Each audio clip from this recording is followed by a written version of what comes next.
Hello, everyone. Welcome to this info session brought to you by Run4Office Waterloo region.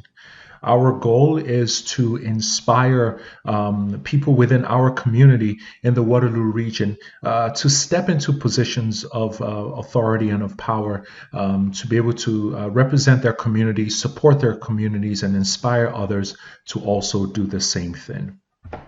My name is Ayo Owoduni. I'm going to be running you through this presentation. So who exactly are we? We're from different associations within this community. Tapiwa is a former board member of ACOA, the African Canadian Association Waterloo Region.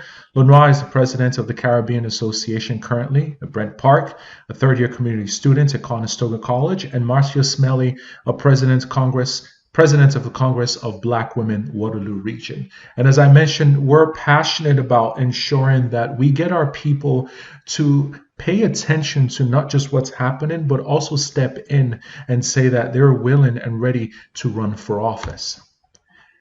Let me kick off with this. Decisions are being made daily in places that you and I do not have access to. And those decisions are affecting you, they're affecting your family, and they're affecting your community.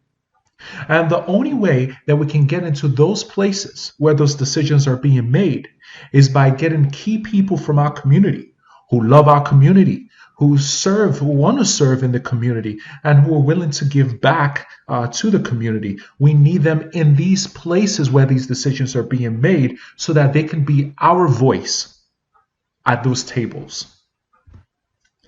However, when we have conversations with different people from the community, we tend to hear what we would say excuses, or also I would say reasons as well that are perfectly justifiable.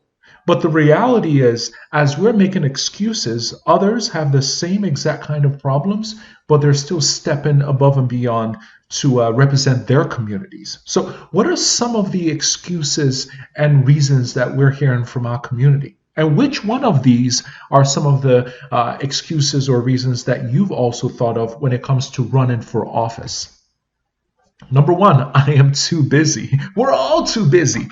With everything that's going on around us, with family, balancing work and family and everything else, we're all very busy. But here's the reality. Those that are also running for office are also very busy, but they've decided to do this for their community, to do this for their families.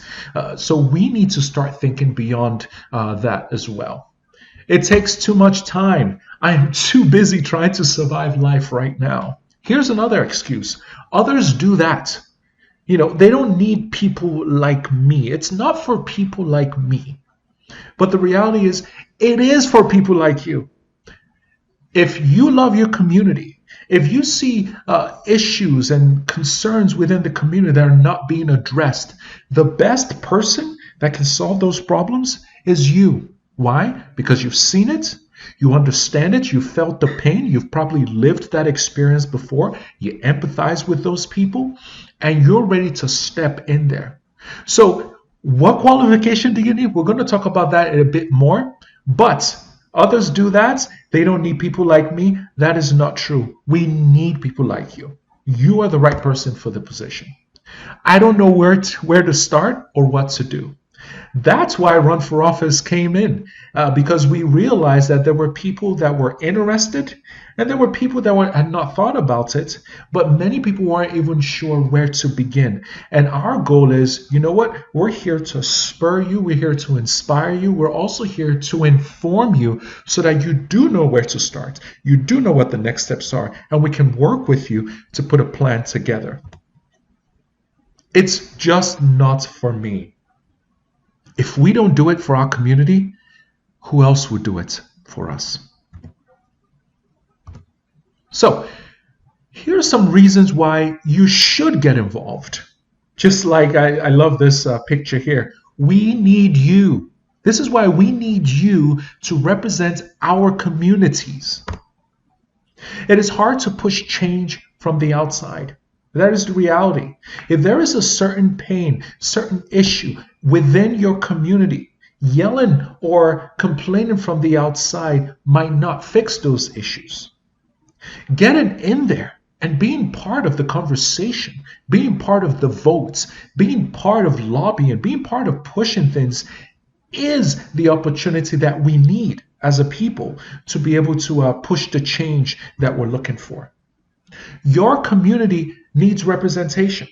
Regardless of what community you're coming from, the African community, the Caribbean community, the Afro-Canadian community, whatever community you are part of, your community is in need of representation at key places where decisions are being made, whether that is in the provincial level, the federal level, the local level.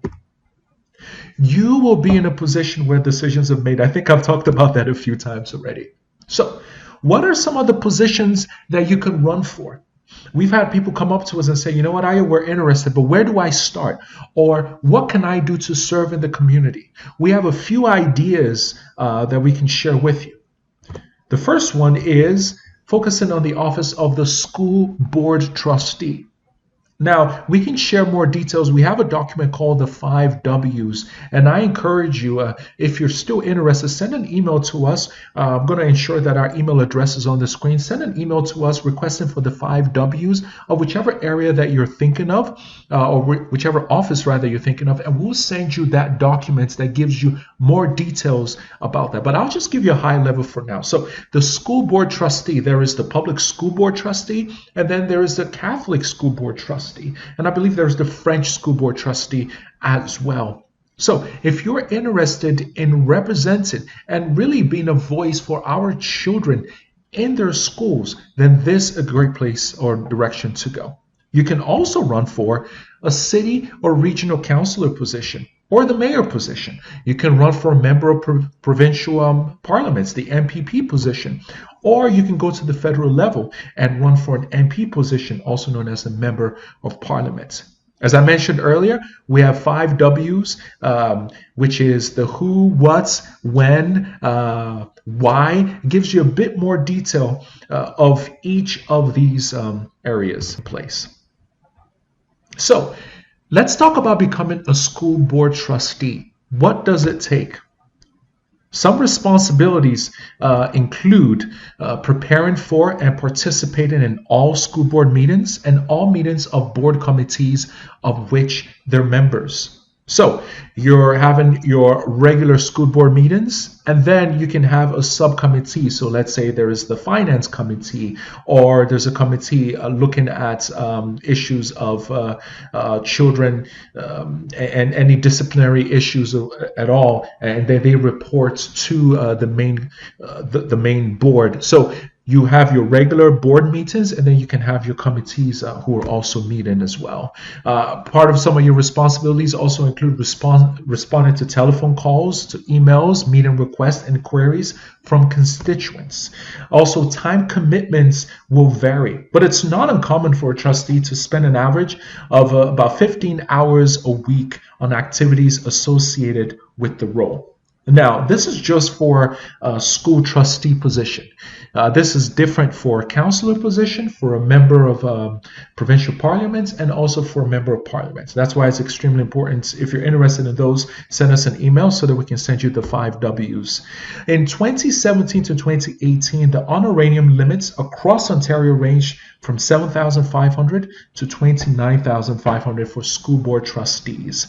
As mentioned, though, that number it's very wide. That spectrum is very wide. It's very different from what it is in Toronto to what it is here in the Waterloo region. So I suggest the 5 W's document so that you can get the links, the appropriate links to find out the exact honorarium limits for Waterloo region. What are some of the qualifications needed for you to run for office? When filing a nomination, a candidate must meet all of the following requirements. You must be a resident within the jurisdiction of the board. You must be a supporter of the board, meaning paying property taxes to the school board you wish to run for. Now, a question has come up several times.